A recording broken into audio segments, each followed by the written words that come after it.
সবুজ কুষ্টিয়ার স্বপ্ন বাস্তবায়নে জাকির হোসেন সরকার বিশ্ব পরিবেশ দিবসে যখন জলবায়ু পরিবর্তন, বৃক্ষ নিধন ও পরিবেশ দূষণ নিয়ে বিশ্বজুড়ে উদ্বেগ বাড়ছে, তখন কুষ্টিয়ায় এক ব্যতিক্রমী উদ্যোগের নাম জাকির হোসেন সরকার। দীর্ঘদিন ধরে তিনি কুষ্টিয়ার শহর ও আশপাশের এলাকাকে সবুজে আচ্ছাদিত করার লক্ষ্যে কাজ করে যাচ্ছেন। সবাই জানেন যে আজকে 5ই জুন বিশ্ব পরিবেশ দিবস।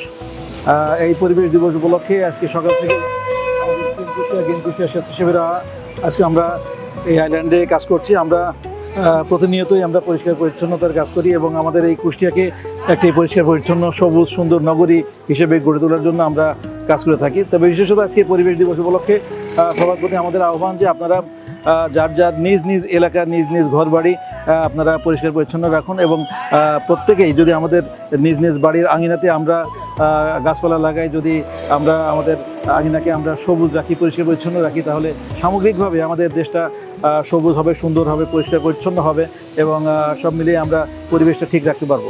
রাস্তার মাঝ দিয়ে বৃক্ষরোপণ, বিভিন্ন সরকারি ও বেসরকারি প্রতিষ্ঠানের আঙিনায় সবুজায়ন, খালি জমিকে বৃক্ষের ছায়ায় ভরিয়ে তোলা এবং নতুন প্রজন্মকে পরিবেশ সচেতন করতে নানা উদ্যোগ গ্রহণের মাধ্যমে তিনি কুষ্টিয়ার পরিবেশ উন্নয়নের গুরুত্বপূর্ণ ভূমিকা রাখছেন। স্থানীয়দের মতে একসময়ের ধুলাবালিময় ও অনুজ্জ্বল অনেক এলাকা আজ সবুজের ছোঁয়ায় নতুন প্রাণ ফিরে পেয়েছে।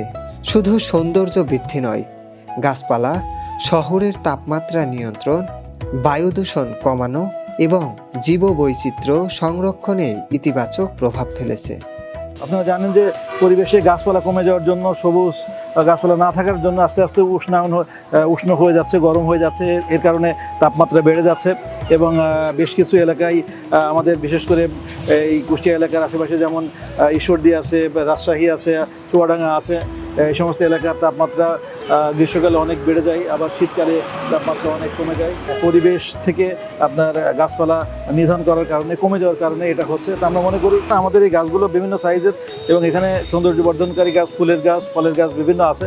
আমরা এই 11 কিলোমিটার আইল্যান্ডে এখন পর্যন্ত ছোটো বড়ো মিলে প্রায় 10,000 গাছ আমরা লাগিয়েছি। এটা আমরা নিয়মিত পরিচর্যা করি এবং এরপরে এই আইল্যান্ডের পাশে যে আছে রাস্তার পাশে আমরা গাছ লাগাবো এবং আমরা আশা করি এই বর্ষায় আমরা আরও প্রায় 10 থেকে 12,000 গাছ আমরা লাগাবো। বিশ্ব পরিবেশ দিবস উপলক্ষে জাকির হোসেন সরকার বলেন, একটি গাছ শুধু ছায়া দেয় না, এটি ভবিষ্যৎ প্রজন্মের জন্য নিরাপদ পরিবেশ নিশ্চিত করে। আমরা যদি আজ একটি গাছ রোপণ করি, আগামী দিনে সেটি হবে আমাদের সন্তানদের জন্য নির্মল বাতাসের উৎস। পরিবেশবিদরা মনে করেন, সরকারি উদ্যোগের পাশাপাশি ব্যক্তিগত ও সামাজিক উদ্যোগই হতে পারে একটি শহরকে সত্যিকার অর্থে সবুজ ও বাসযোগ্য গড়ে তুলতে। কুষ্টিয়ায় জাকির হোসেন সরকারের কার্যক্রম সেই বাস্তবতারই উজ্জ্বল উদাহরণ। নিজেদের পরিবেশ আমরা যদি নিজেরা ঠিক না রাখতে পারি, তাহলে এর সাফারিং কিন্তু আমরা সাধারণ মানুষরাই হয়ে থাকি। আমরা যারা এই পৃথিবীর মানুষ, তারা যদি সকলেই এই পরিবেশ নিয়ে চিন্তাভাবনা করি, তাহলে ইনশাআল্লাহ আমাদের পরিবেশটা সুন্দর, পরিচ্ছন্ন এবং বাসযোগ্য পরিবেশ করা সম্ভব। গাছ আছে, পরিমাণ মতো গাছ নাই, এর চাইতে অনেক বেশি পরিমাণ গাছ লাগানো দরকার। গাছ যদি থাকে তাহলে কিন্তু এই যে আবহাওয়াটা অত্যাধিক গরম এবং আপনার গত কয়েকদিন যেভাবে গরম পড়তেছে, যে মানে মানুষ মনে হচ্ছে যে হিট স্ট্রোকে মারা যাবে। আমরা চাই যে আসলে সবাই যদি আমরা যেরকম গ্রিন কুষ্টিয়া, ক্লিন কুষ্টিয়ার সদস্য কিন্তু আমরা গাছ লাগাচ্ছি, এভাবে আমরা যদি সবাই যদি গাছ লাগাই, তাহলে কিন্তু এই পরিবর্তনটা এবং আবহাওয়াটা, জলবায়ুটা অনেক পরিবর্তন এই ভারসাম্য রক্ষা করবে গাছের কারণে। আজ বিশ্ব পরিবেশ দিবসে কুষ্টিয়ার মানুষের প্রত্যাশা, সবুজায়নের এই যাত্রা আরও বিস্তৃত হবে এবং সবুজ কুষ্টিয়া গড়ার স্বপ্ন বাস্তবে রূপ নেবে।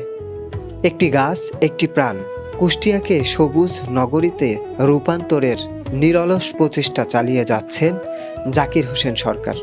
বিশ্ব পরিবেশ দিবসে তার সবুজায়ন আন্দোলন হয়ে উঠেছে পরিবেশ রক্ষার এক অনন্য দৃষ্টান্ত। সুমন মিয়া, ৭১ প্রকাশ।